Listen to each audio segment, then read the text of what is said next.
Hey there, Heather Boyd Wire here, and welcome to day 5 of the 10-day bead soup challenge. Today we're going to make some simple beaded infinity signs that you can use as components for bracelets and chains, and also make a larger one to use as a hair clip. What you're going to need for this project are your beads. I have the seed beads and the larger beads, anywhere between 24 and 18 gauge wire, and your tools. If you want a larger one for a hairpin, cut about a 10 to 12 inch piece of 18 gauge wire. You're just going to turn the end around here and then fill it up with beads. These are my larger beads, so you can just go through there and choose sort of the color palette that you want. I wouldn't do them too large, the beads, because you want to be able to bend it around in a circle. So once you have about 8 inches of beads, we're going to put a bead that has a larger hole on the end, and then we want to take this one and open it up so it's flat, and then what we want to do is put this one through that bead, so we have at least one bead that holds these two together. So we're just going to go like that, and we are going to leave a little bit of slack so that we'll have a little bit more flexibility with the making this go flat. So we're just going to take this and wind it around a couple of times. Now I chose gold wire, which wasn't the best because my beads are silver, but it's fine. So now we're going to clip that one, just clip it in there and pinch it so it's flat. Okay, and then we want to make sure that we're going to have enough slack, but not too much slack, so pull it in a little bit if you have to, so we just have a little bit of extra there. Now hold it tight and then wind this one around.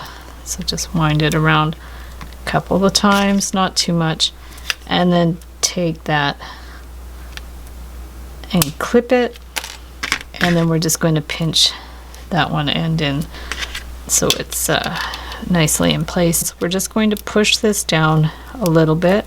This might be a little bit to one side, and then we're going to do the flip thing. So we're just going to flip it here.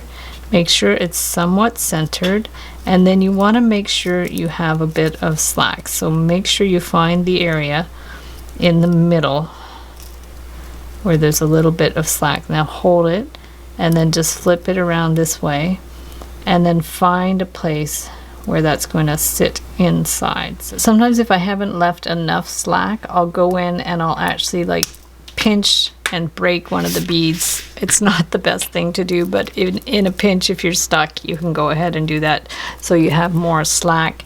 And then we're going to like flip it over, make sure you have sort of the even amounts on either side, and then place it in the position that you want it to be. So then you can just kind of bend it around to form an infinity sign. If you're worried it's not going to hold its shape, you can give it a twist, but you're going to have like a little bit more slack sometimes to do that, but it's fine right now. I had enough slack. You could definitely give it a twist to make it more solid, and then we're just going to push these around like that. Still looks like an infinity sign. Some of my beads are painted, so they're cracking a little bit. Then we're going to make the stick as we did in the previous video for the hairpin, scarf pin, and just cut a piece. Either you can just do a straight pin with a circle on the end or a spiral. So make sure that's flat, measure it out to see what length you want to do it. Take the end, give it a bend, and if you want to make the spiral, just take a cone, or however you want to make the spiral is fine. I like to put it on a cone like this, and then you're going to clip the end. And then I take my round pliers and I just bring it in around like that. So that's easy enough. And then if you want to file this end, you can. You could hammer it if you want. That's not a problem, to harden it up a little bit. And there you have your infinity hairpin or scarf pin.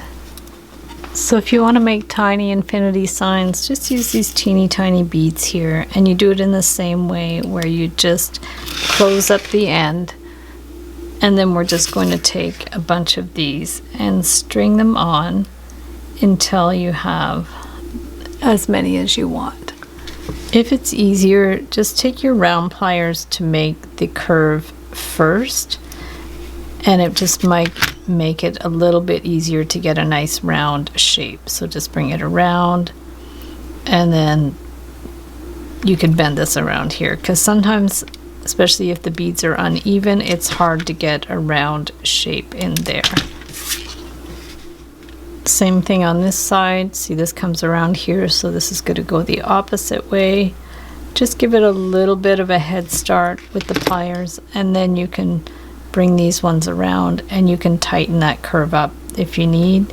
Just make sure the beads go right to the end there. Bring it around and then twist this in shape. And you want to bend it around a couple of times so it's nice and secure and ends up looking a little bit more like a bow tie than the infinity sign, but it's probably easier to do this way and maybe more solid. So we're just going to keep making a couple more of those. So once you have a bunch of these, you can attach them either like this beside each other to make a wide bracelet, or we're just going to jump ring them together like this.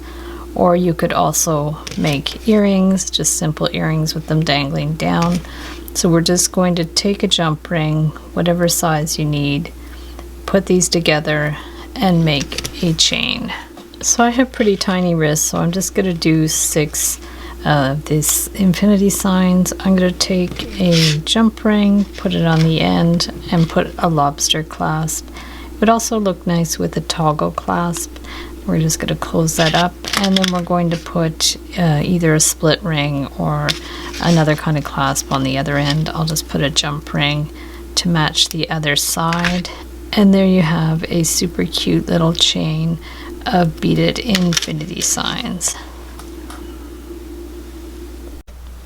So if you want to make a simple bracelet just with rings, you can just take a 4 to 5 inch piece of 20 gauge wire and just wrap it around a round form, whatever you have. You can use a marker, and we want to bend one of the ends so the beads don't come off.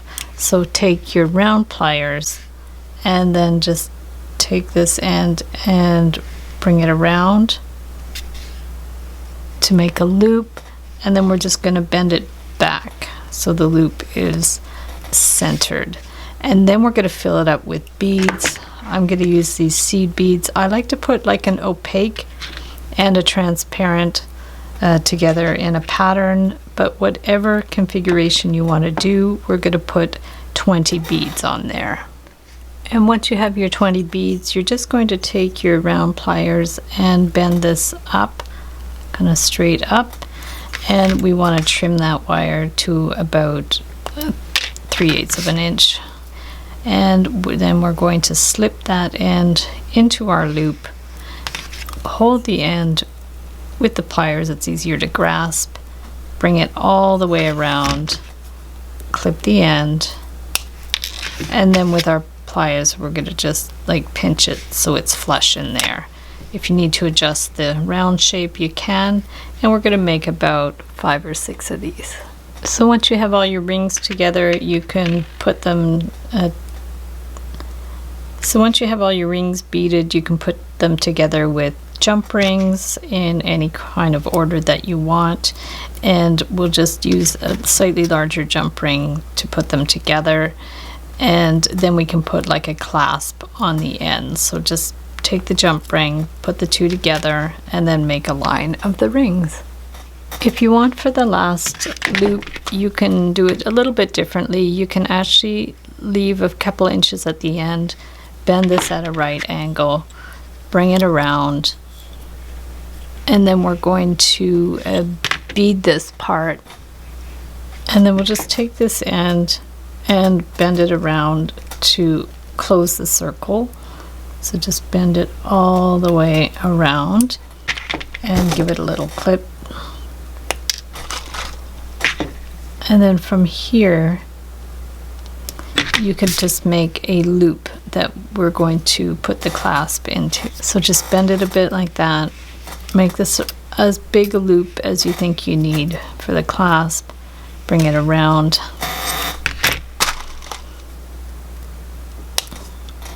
So for this side, I decided just to make my own kind of hook.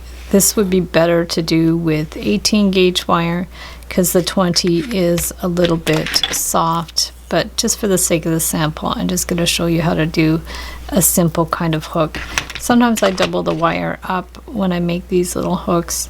I can link up a video below where I've made my own kind of hook like that, and we're just going to pinch it up. So for the bracelet, just use any clasp you want. This is just to show you how you could do it for the sample. And then we're going to take the jump ring on the last one, open it up, stick this one in here, close it up. And my jump rings aren't the same color as the wire, but it's all good. So there we have our funky bracelet, and this would just hook into there. So thanks so much for watching the video. Give it a big thumbs up if you liked it. Be sure to subscribe to my channel for lots more DIY wire art and jewelry making videos. Hit the notification bell to be notified when I go live and when I post new videos. And if you'd like to share photos of your wire work, be sure to join the Wire Makers Club on Facebook. And if you'd like to check out my wire work on Etsy, my husband and I specialize in custom wedding cake toppers and funky jewelry. I also have a mailing list, so if you'd like to sign up below to my mailing list, I'll send you my free Wire Art Essentials ebook. So thanks again for watching, and we'll see you the next time.